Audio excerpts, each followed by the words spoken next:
I'm Nick Bench, and thank you for watching In the Zone, our weekly look at prep volleyball throughout Northeast and North Central Nebraska. We're going to get down to business this week. There were a couple big upsets there on Tuesday night. You had number 7 North Bend Central going to number 3 Wisner Pilger, and the visiting Tigers went and ended the unbeaten start by the Gators. You talk about making a statement. North Bend really did that with the 4-set win. Sammy Dirkschneider 14 kills, and what I think is going to be key here is how Wisner Pilger bounces back. First loss of the year. They're in the middle of a really, really tough stretch that, honestly, championship teams survive stretches like the one that they're in now. They go to triangular next week at Stanton, and then on next Thursday they go to a triangular at number 1 Crofton. So if you're Wisner Pilger, you got to be thinking, boy, this is the time where you need to put that loss behind you and really focus on the games at hand. And if you're North Bend Central, boy, this is the kind of shot in the arm you guys needed. They had a really nice record going into the night. I honestly took a serious look at going to the game, but boy, I mean, North Bend had one really quality one, I thought, at Emerson Hubbard, but boy, this one raises the profile, I think, quite a bit for the Tigers. And your Lose Thrifty Way game of the week, Hartington Newcastle hosted Wynot. Wynot rated number 5 in the area in Class D, and Hartington Newcastle goes and pulls a 3-set sweep for an upset. You talk about a big shot in the arm win for Hartington Newcastle. Boy, they got it right there with that one. Hartington Newcastle's been having a little bit of adversity to deal with. Their senior captain, Shelby Hochstein, out for the year with a knee injury. So they've been needing different players to step up all year. Riley Eichhoff did that. The little sophomore ended up leading the team in kills and really showing what she could do.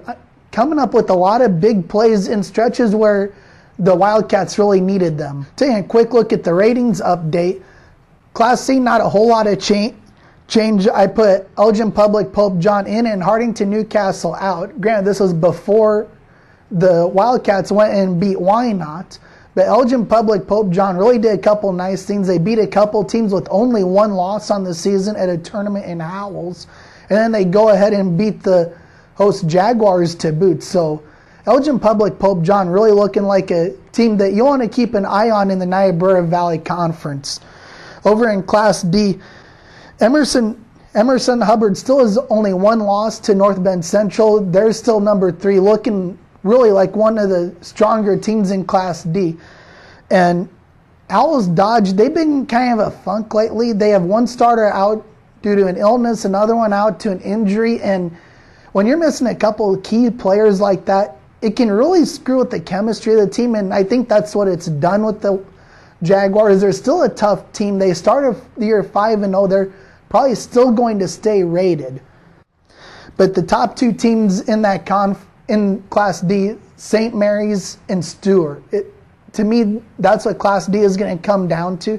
They're in different classes, which may be a good thing come postseason. But taking a look at what to watch for, those 2 teams are in the Stewart tournament on Saturday. If you don't have anything going on, that might be a tournament worth checking out.